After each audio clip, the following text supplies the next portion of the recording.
Oh, hi everyone, and welcome to the announcement stream. Oh, that's the wrong camera. There we go. Good job I didn't actually transition there. That would have been awful. Pro streamers only here. Pro streamers only. Hello, chat. There's an echo. Yager development? No, okay. Well, we'll see how that goes. Welcome, everyone. Glad to see you all getting hyped in chat. Corax, I see you there. Welcome, welcome. Viewers from all over the world I'm seeing today as well, which is nice. Not something that we've seen on every stream, so represent. I see people putting their countries in chat as well. Thank you. Hair on point. Thank you for noticing. I appreciate you. You can see behind me, we've got two devs ready to talk to you today. We're going to be talking about Season 1. A little bit, what went right, what happened, what we like, what we want to take on, and other things as well about Season 1. Things that I've seen a lot of you mention in chat will get touched on as we talk today. We'll also be talking about Season 2. Great advice there, don't scare the devs. Yeah, let's try not to do that. So I guess without further ado, I'm going to switch us across and introduce you to, if you have not met them already, Days Dan Bannerfeld, the creative director, and Rick Deckard, or Jonathan Lindsay, our executive producer. Hey guys. How's it going? Hey everyone. So yeah, handing over to you guys. Tell us about Season 1. Let's start there. Oh, Season 1. What a season. I think it was a lot of highs and a few lows as well. It was a bit of a roller coaster. And but overall it's been great. I think we've learned probably shouldn't say what I was about to say. We've learned a great deal. We've learned a great deal. And sorry, my Scottishness coming out there. But yeah, we've had a lot to learn as well. So and the closed betas were great for us, but nothing really prepared you like the launch For a real game. Yeah, for a real game. So. Very grateful for those closed betas, though, that's for sure. So yeah, we were pretty much thrilled, honestly, by the performance of the season. So we had quite a modest marketing budget, and I think we got a lot for that. So we got quite a lot of players, and more than we expected. I think we made a important decision, which was a good decision, that I was initially against as well, but it was a good decision, and that was to do a pre-season, to have a couple of weeks before, so we could kind of iron out the kinks, and there were a couple, there were a few, just so but when we actually launched the season, things generally are working better.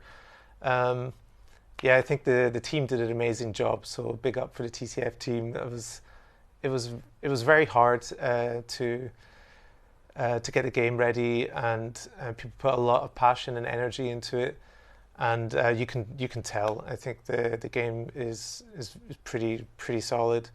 And but there were some things that if we could turn back time that we would do different. But I guess I'll talk about that in a minute. I think a major highlight for me, and I think the whole team, was when we took over Steam. Yeah. That was huge. That felt good. Well, I think a lot of us felt real pride at that moment. Yeah, there was a lot of screenshots being taken, I think.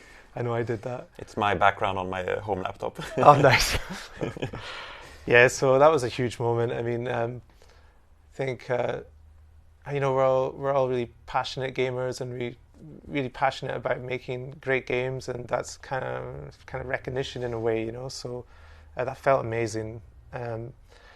Another thing that felt amazing was our Twitch drops campaign and all the activities on Twitch. That was the bomb. So it was also a bit better than what we expected. We had tried some Twitch drops in closed beta 2, and we weren't really sure what our expectations should be, but we were a bit uncertain about what to expect from this Twitch drops campaign. in season 1, but it was way better than expected. So it was really encouraging to see. Yeah, it worked great. I think the response was amazing. We had some pretty well-known streamers take part. We had a lot of Shroud, which was amazing, and Sacriel as well played a whole ton. And I think we even had Summit 1G as well come back to check it out, which was really great. And I think the best moment though for me personally was, I think it was seeing some of our partner program streamers have just enormous view counts. Yeah. So like 10K. Like 10K, I think Spud Hunter might have 30K at one point. I think it was bonkers. So that was so nice to see that, and they're making great content. So Mark Strom, Spud Hunters, and all the rest of them. It was super good. Some stats to share. I have them written down here. We had 2.5 million players, so unique players, which is not bad for our first season. We had 25 million watched hours on Twitch across 50,000 individual streamers, which sounds pretty respectable. And we were a top 9 most watched game on Twitch on our launch week, which was just fantastic. So that felt good. Just logging in on Twitch, seeing it in the top 10 pretty consistently. That was amazing. Yeah, amazing. I remember seeing it in the top 5, and that was bonkers. Yeah, it felt really good. It was not all plain sailing though. There were certainly some obstacles, and I think I've talked about it before in like dev update video. We got bashed pretty hard in our Steam reviews, and I think initially that was because there were things that we should have fixed in closed beta 1 and 2 that we didn't get around to. And that was things like friends list, and I think we had some matchmaking issues. But that's on me. I'm doing a lot of prioritization, and we live and we learn. So, and we did fix those things. But the reconnect feature we didn't have, but we will have in season 2. But we'll talk more about that in a moment. And they say the first season is the hardest. That they say. It certainly. It felt pretty hard. I'm confident the next one's going to be better, but it was really it was been a labor of love for the team, and it was a lot of work dealing with the live issues. I think the live team did a great job, and everyone on call did a great job to make that as smooth as it was. So we did end up fixing a bunch of those issues, which was great, but then we had something else happen, which was cheaters, and that has been a bit of a struggle, and it was really tough to see. Shroud really loved the game. I think he even said it was one of the best games he's played if it wasn't for cheaters, and we put so much effort into making a great game that we want as many people to enjoy as possible, and then seeing something like that ruin it is really tough. But we basically discussed it a lot internally. What we're going to do, how we're going to turn this around, and we also reached out to Valve and other partners and got some great advice. And it was basically make a dedicated anti-cheat team and really focus on this issue, and that's exactly what we did. We did it pretty quickly, and I think they've been around now for 2 months, and I'm so proud of them. So they've made amazing progress. The game's in a way better spot, way better spot. Way we work with BattleEye and how we've improved our internal detection. And I think the cheater victim compensation feature, it doesn't solve the underlying issue, but it takes the sting out of it a lot, and that was really important. So, that team is working on some other really important things that we're not going to wait until season 2 to put out. We'll put out beforehand, but I'm really hopeful that we're on the right track there. I think we're already in a much better place right now, much better place than we were, and I think the future there looks pretty bright. Yeah, there's some big things that we're doing that I can't say anything about. What I will say is Season 2, that's going to be a much better version of the Cycle Frontier than Season 1, and I can't wait to see what you all think of it. So that is it for me for the recap of Season 1. Yeah, so I see a lot of you there getting answered in chat about the cheaters, indeed. It's been a real journey, but we're not really here to talk about Season 1 at the moment, right?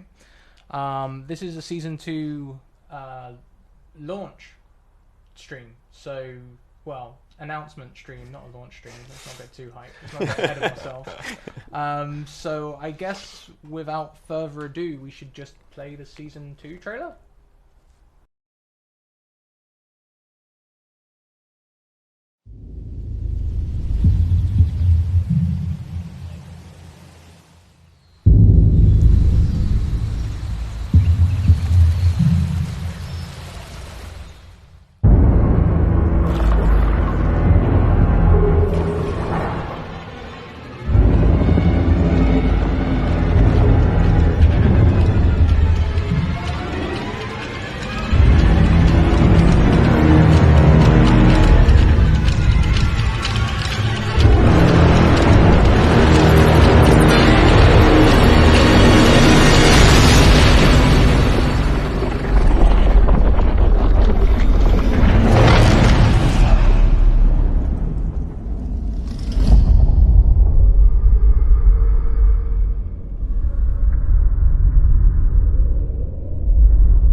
So there it is, everyone.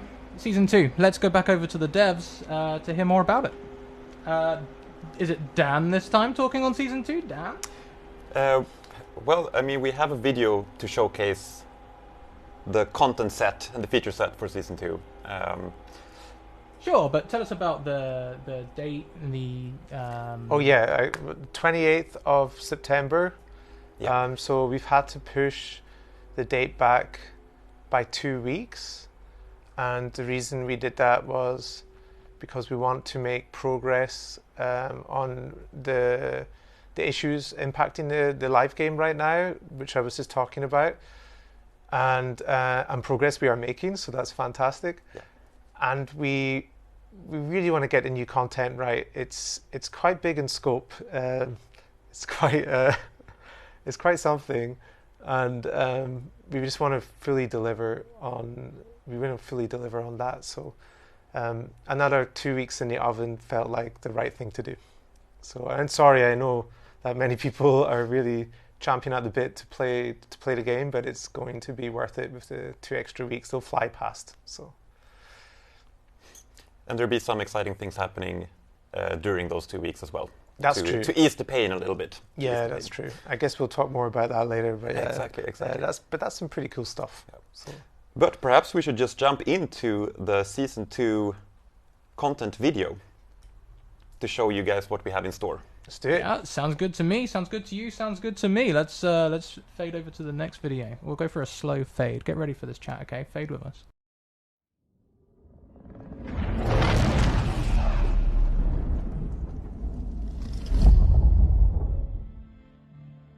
I'm Daze, Creative Director on the Cycle Frontier.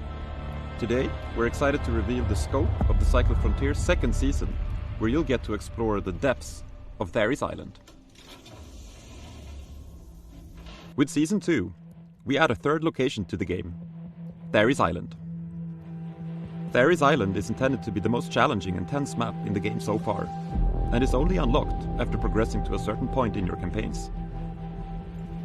With this map, we see prospectors explore a remote island far off the coast from Bright Sands. Originally discovered and exploited by Korolev years before the cycle hit, it hosts a number of abandoned faction bases, lush ravines, alien progenitor artifacts, and a labyrinthian cave system, large parts of which no faction or human ever even reached. Those who went too deep either lost their lives or came back mad. Now, 30 years later, you're invited to be among the first prospectors to uncover the secrets of Theris Island and go deeper than any human before you. Compared to previous maps, Theris Island puts larger focus on interior spaces, light and darkness, and hidden in its depths, a new in-match activity which I don't want to spoil, but rather let players find, interact with, and ultimately figure out how it works on their own.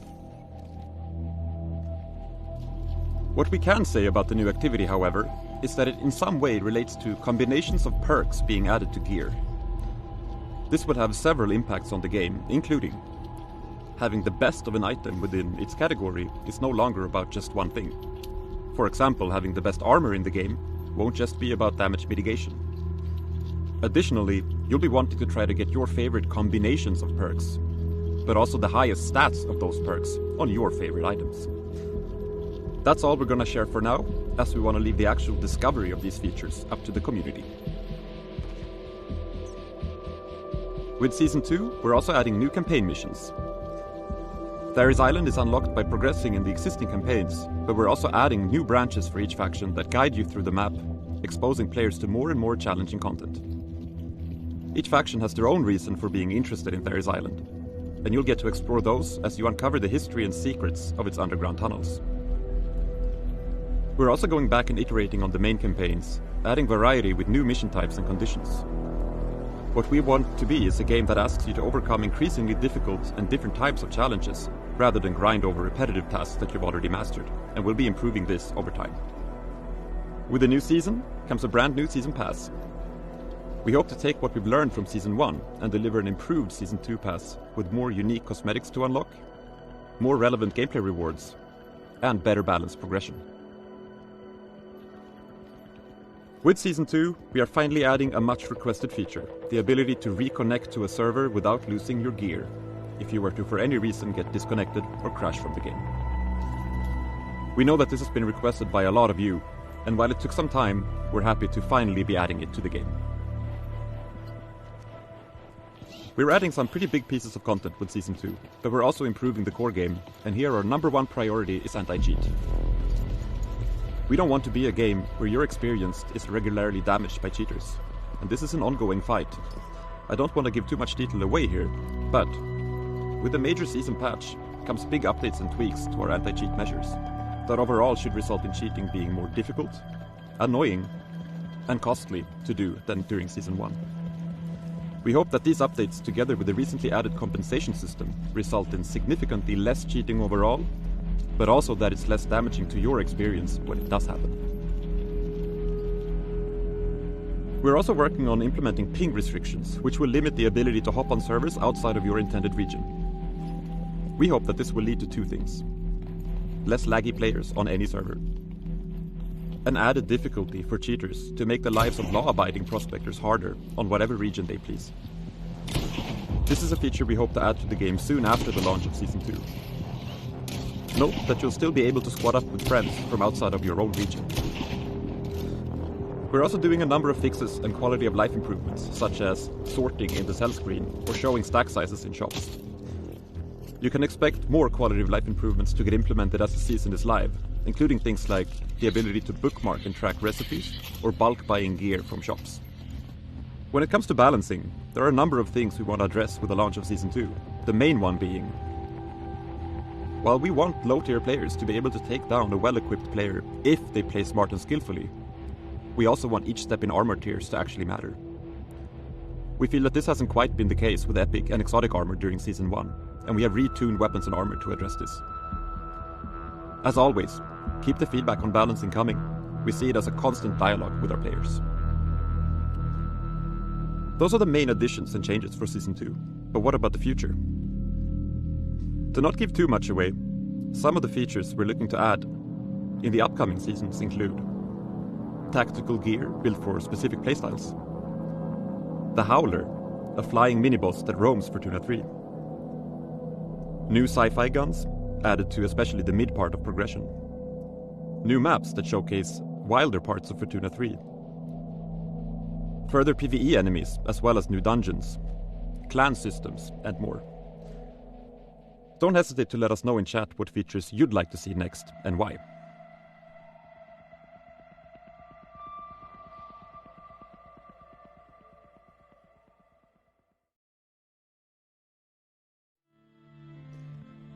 That's all for now. We can't wait to start exploring the depths of Tharis Island together with you on September 28th.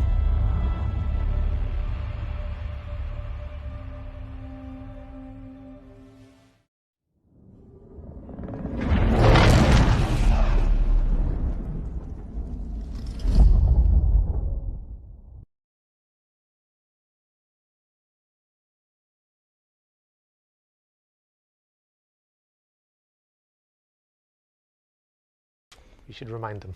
So there it is, September 28th, the depths of Tharis Island. Let's hand you straight back over to Dan to talk a bit more about it. Yeah, it feels great to finally unveil all the things we've been working on and that you'll be able to explore with us on September 28th.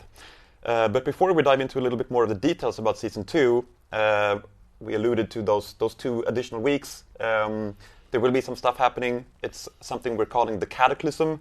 It's basically a set of kind of end-of-season events that will change up the gameplay in different ways, and especially the Storm will have a bigger impact on gameplay than it currently does. So it'll be a bit of a crazy time where you have a chance to say goodbye to your hard-earned gear and play the game in a different way, let's say. Yep.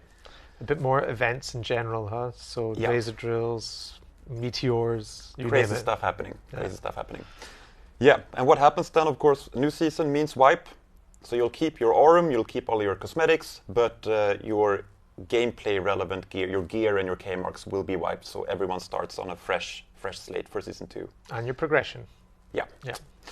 So super exciting. So Season 2, as you saw, the really, really huge new thing is Map 3, or Tharis Island.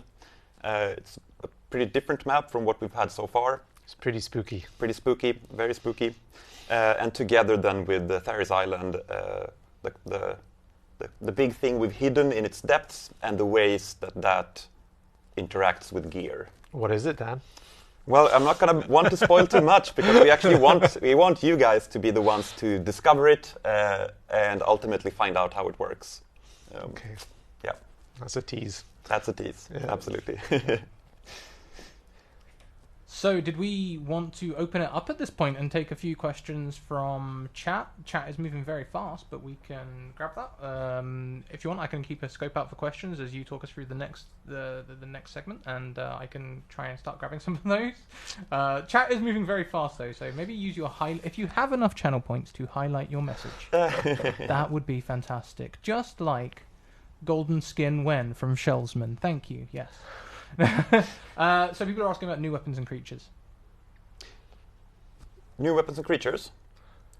Yeah, that is... But when, yes. We're looking to add more stuff in that category for Season 3.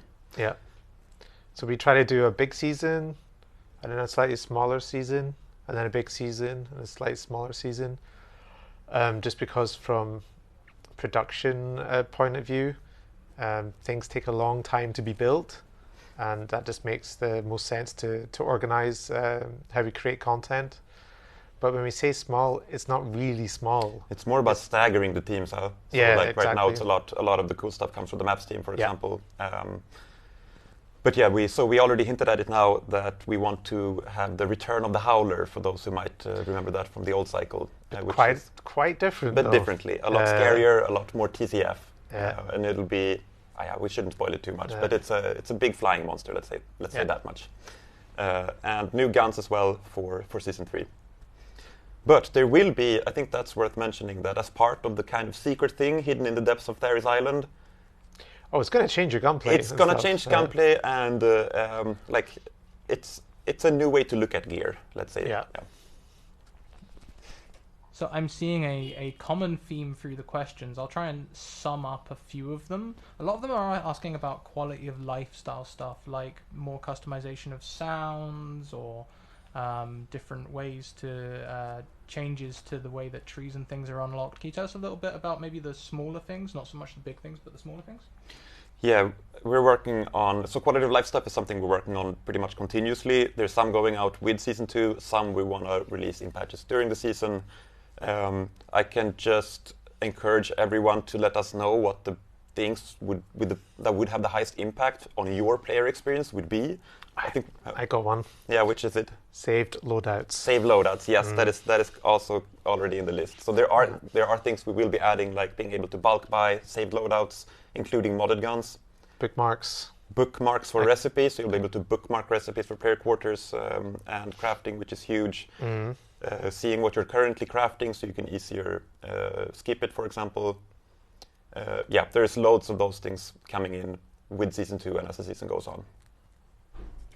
Thank you very much. Now, it feels like the room is shouting shooting range at me over and over again.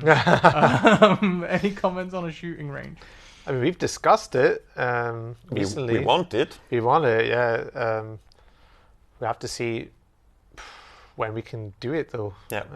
So currently, obviously, the team building maps have been pretty busy building Theris Island. That is the reality of it. But we're looking at kind of focusing more on the station for the next season, bringing a lot more life to the station. And we'll have to see if the shooting range will be part of that body of work or not. So we can't promise it. We want it a lot too. There's lots of things that we want to do. So let's just see. I understand the need for it though, for sure. So with a game where you lose your weapons, you want to kind of train with them first, before you risk using them. So it will kind of alleviate a little bit of gear fear in a way, an indirect way. So and also just help people understand like how guns work in the game and how armor works. Yeah. So we want it. We want it. Yeah. So here's quite a complex question, but one that's worth reading out. I think it's. This person says, I understand a complete wipe after every season, but it gets extremely grindy to repeat the same task. Will there be a different approach to how the factions and missions work? More factions, maybe, or a different campaign? That is a good question. So, as we kind of alluded to in the video as well, I think our campaigns have also been a little bit overall too grindy and repetitive, so that's something we're hoping to improve on and go back and iterate on the existing campaigns. I really want it to be a game where you don't get asked to do the same thing more, but rather with a twist. So that's the direction we're heading in. We are also adding new campaign missions. So already with Season 2, there will be new campaigns that lead you to Theris Island and have you uncover, the faction's needs there, but also the history and the secrets that await. So both, actually, iterating on the old campaigns to make them less repetitive and adding completely new campaigns and missions. But I think a new faction is something we'd love to do, dearly love to do, but it's more down the road at this point, as it's a very big effort to make a new faction. But I can't wait to do it. Narratively, we already have a good idea of what it would be, and it would shine a lot of light on the narrative as it is right now. So I think it's... Any hints? Because I don't know. I don't know how to without spoiling too much. Okay.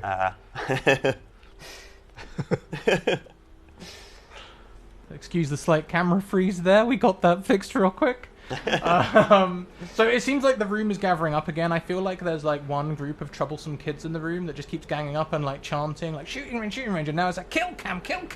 Like, so what's any comments on the kill cam? Yeah, we hear about it more and more. I think so. It's currently not really in any backlog. No.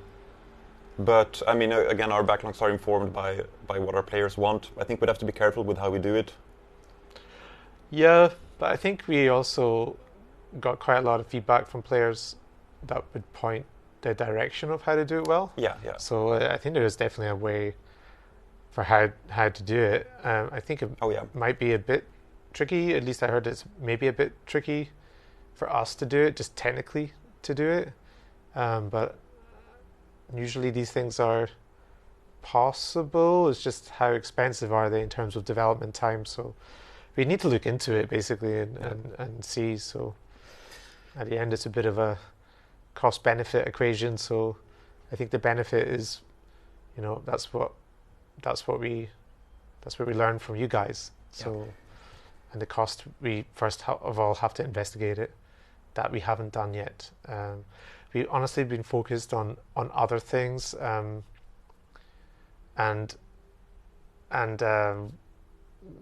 this would help one of those other things which I've already talked enough about.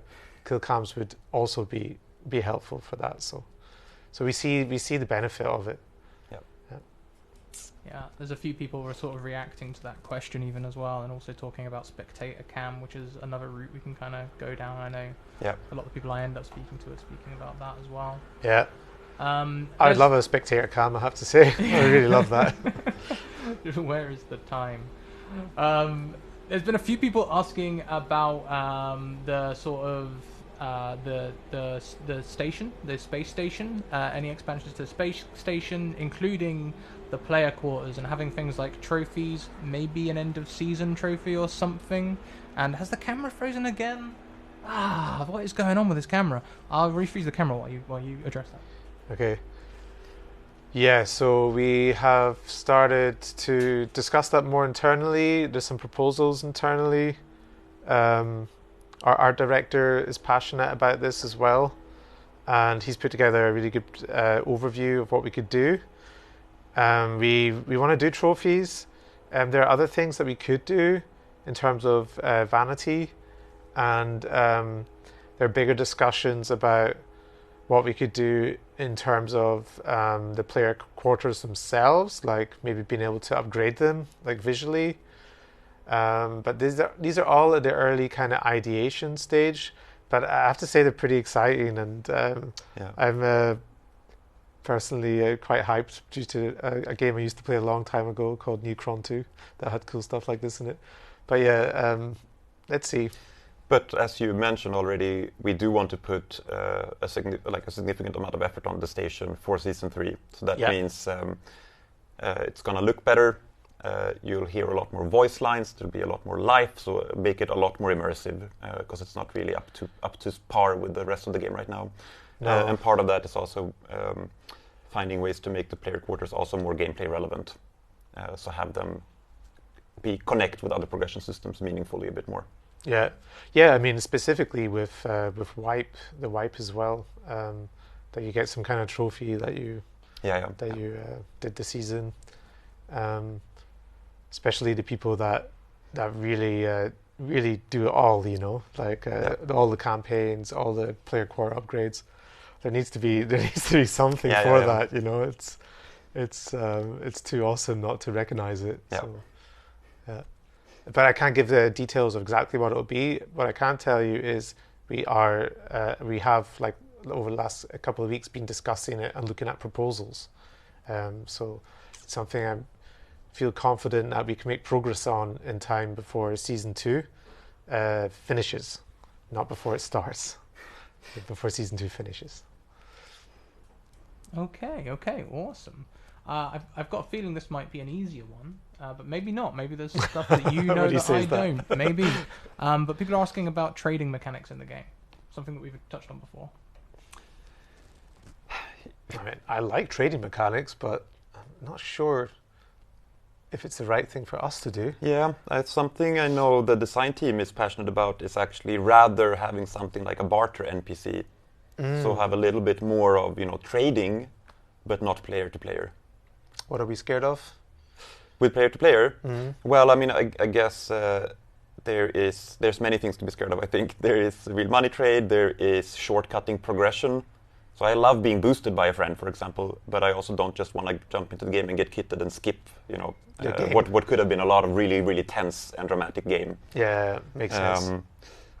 So but I think maybe something like a barter NPC could be cool with where it hits the right balance of having kind of alternate ways to, for example, get a rare resource for a mission or whatever, but where we are ultimately in control. Yeah. Okay. Yeah. To stop any shenanigans. To stop shenanigans, exactly. Yeah. We want the right amount of shenanigans, but not too much in DCF. Just some shenanigans, please, Jack. So I see questions about Steam Deck support and controller support. Oh yeah, we we don't support Steam Deck right now. We did briefly, but that was a miscommunication on our side. We have only the most rudimentary controller support.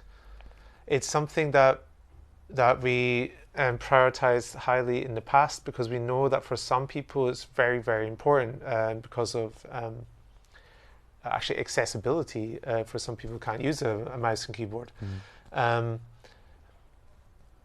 But honestly, with the things we've had to focus on recently, it's been always down prioritized because of these more urgent matters. We will get to it eventually. No timeline right now, I'm sorry to say.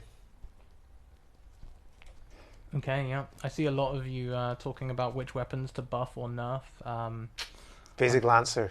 Actually, Shattergun is coming up. A lot of people saying nerf the Shattergun. I'm going to tell you people to just maybe walk 100 meters away and then re-engage, and then maybe you'll find it a little easier. You try doing that when someone's charging you with a well, Shattergun. Yeah, that's true. All I'm saying is just maybe let go of the W key if you hear a Shattergun. So people are asking about talking of skill-based stuff. People are asking about leaning mechanics. Something we've tested in the past, but not put in the live game. I think we had them in closed beta 1. Yeah. Or alpha. We had them in the beginning. It was an alpha. It was an alpha test. Yeah, I don't know. What do you think? I mean, the honest answer as to why we removed them. We're only honest here, Dan. Yeah, is that they had a lot of bugs that we didn't have time to fix. So we disabled them as well. That's an easy way to fix all those bugs. That is an easy way to fix things. It doesn't exist anymore. And then neither us nor the players really missed it. So that was like, okay, then I guess we'll put it on the back burner for now. And that's been the state since. I've always seen feedback that's kind of like for and against frequently for that mechanic. So some people are quite glad there's not lean, while others would really like to see it. So it's a tricky one. Yeah, it's finding that right balance of tactical and tense gameplay, which is definitely what we want to be, but we also don't want to be a game where every time you die to someone in a bush that you didn't see. So that's the reason why we did remove proning, for example. And I think leaning is somewhere, on the border of where we want to be on that spectrum. So I don't feel strongly about it personally for that reason. I was so sad when we removed prone. I really like to hide and not push. I'm a rat you still too, can. Jonathan. I'm a rat too. People are asking about the. I've just lost it. It was right in front of me, and I started speaking about the ability. Let's just go to another question because it's gone. And it's gone. Yeah, it's completely gone. I got excited about proning as well because that was 100% my play every time was just go prone somewhere. Okay, this one's pinged me a million times, but I can't stop. So auto-equip skins on certain weapons. They've repeated several times. I guess it's more quality of life, really. Yeah, it makes a lot of sense. Yeah, indeed. It's one of those quality of life things. Yeah. That's is that in a? Do we have that listed somewhere? No, but I will just add it to the list so we can at least prioritize because it just makes sense. Yeah, I like you get awesome skins. We want people to use them. I also love picking up someone else's gun, seeing a skin on it. So just make it likely that people actually use the cool stuff. Yeah, it makes sense. Makes a lot of sense. I love that you can see other players' skins. I think that's so cool. Yeah. Here's the question. They fortunately posted it again. Thank you for your diligence.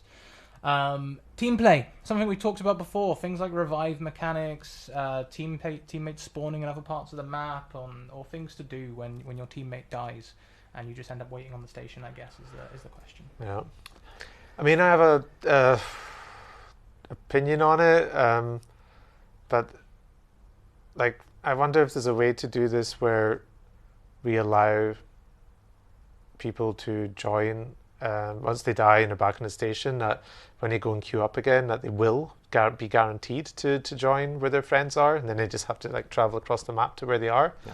Because I think that's at the end, it's like a 3 or 4 minute delay. It's not going to be combat relevant, but you still get to play with your friends. Yeah. And it's no real new feature. It's a tweak to existing matchmaking. Yeah. So, but and I know we could also add more gameplay depth with a revive mechanic, but I'm actually just personally worried about how that would play out in our game. But what's your take on it? Honestly, I think both could work. I think the revive mechanic is more difficult to do right, but I think it could be done well. I'd be up for either. Well, maybe they could coexist. Or maybe it's not an either or. Yeah, maybe not actually.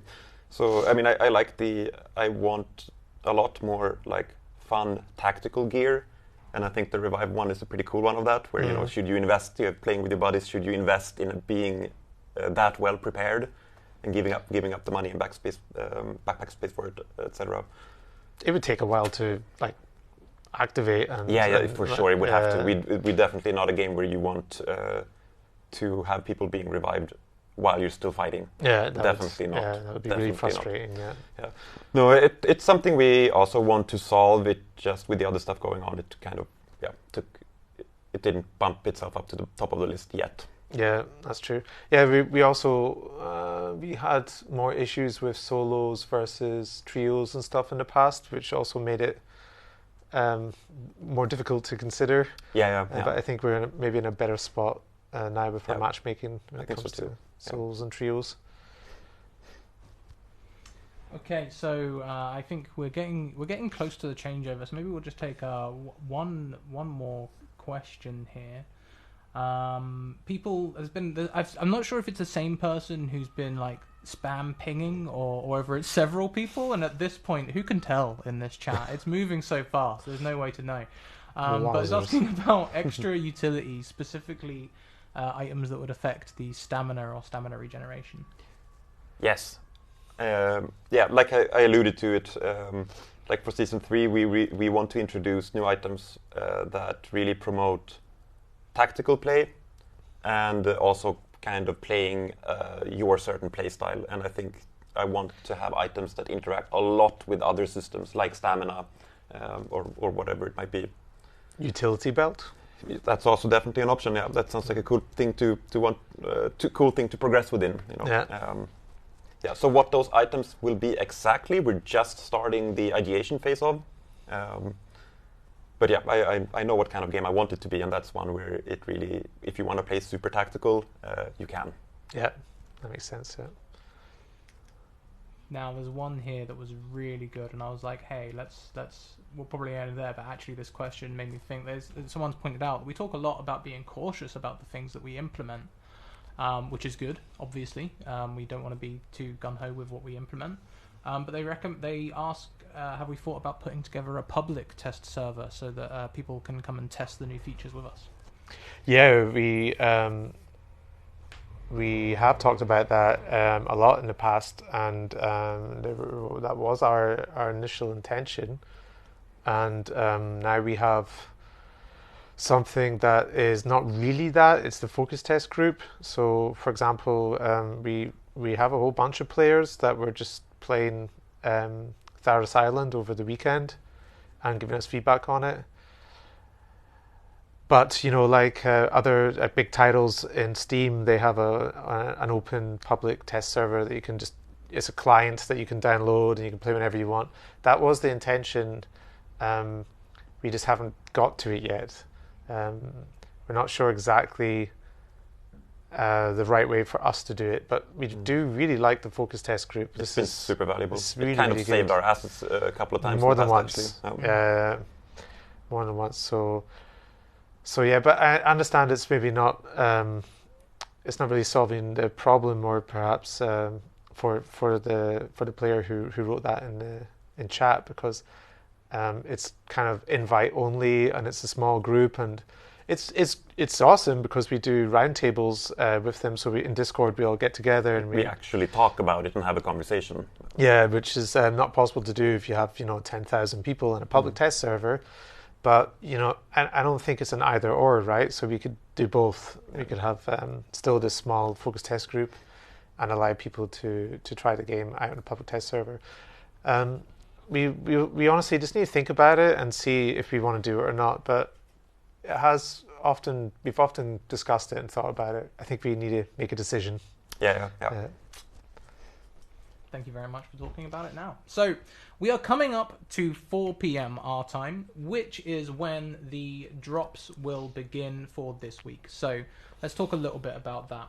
Essentially, we did a drops test for the launch of Season 1, and as many of you may have noticed, there were a few issues with it. So over the next 4 days, we're going to be running some drops, which won't be exclusive to anyone. Anyone in the category can stream and get drops. We just want to collect as much data as possible, try and recreate some issues, and do a bit of a stress test on our drop system ready for Season 2. But the benefit to you all is that means you get some cool stuff. This time we'll be giving away some new mystery drop ideation. We'll also be giving away some specific weapons, making 4 drops over 6 hours for the next 4 days. So enjoy that. Like I say, that will be open to anyone. But there was also some drops. It's a bit late to tell you, I guess, but there was drops for watching this. So if you've been with us an hour, then you have had the opportunity to grab 2 of those mystery drop crates. I also have my own personal Twitch open, and I've got one of them so far. So we'll just drag it out a little bit until I get the second one, and then we'll kill the stream. Okay, so yeah. Essentially, I think now is probably a good time to start thinking about transition over to someone else. Dan, Jonathan, is there anything you want to talk about before we wrap up today? I mean, I guess I just want to say I'm freaking pumped to jump in and explore Theris Island with the threat of of all you guys on September 28th. Yeah, we're very excited. Yeah, it's super spooky. I think you have moments that are a bit like that in maybe the dungeon on Crescent Falls, and maybe some parts of Map 1 as well, where it's kind of dark and moody. Like on the east of the map, going up to Waterfall, there's like this dark, moody kind of cavern, eastern caverns they're called. But this takes it to a totally new level, and I love the how it's alluding to more backstory. Yeah. Because there's a lot there in the universe. There's a lot there, and we're slowly, getting it out and getting it out there in front of players. So. Yeah, I hope you all really love it, and the Maps team have put so much effort into it, and the activities team and the core team and meta team have been working very, very hard on the feature that we don't want to say too much about. Which really, it's really all the teams collaborating on something that touches every part of the game, essentially. So but it adds a lot of replayability and a lot of drama. So that's going to be backstory. Great. And backstory, yeah. So I'm really proud of that feature. I think the team have. I know it's a difficult one. It's a pretty big feature to tackle, but I think the game really needed it. So it's going to be great. I just saw someone point out that is the meta team just in charge of Facebook? No, progression team then, but we call it meta team. Well, I think that's probably going to be about it. We are going to leave. Yeah, there it is. I just got my second drop, so we're going to leave it there. And we'll play the trailer one more time though. I think we'll play the trailer again. Maybe we'll leave an end screen up for a little bit for all you 99%ers, and then we'll make sure that we drop you off somewhere where you can carry on getting drops. So thank you for tuning in, everyone. Until next time. Keep on hunting on Fortuna, I guess. See you, everyone. Bye-bye. Bye-bye.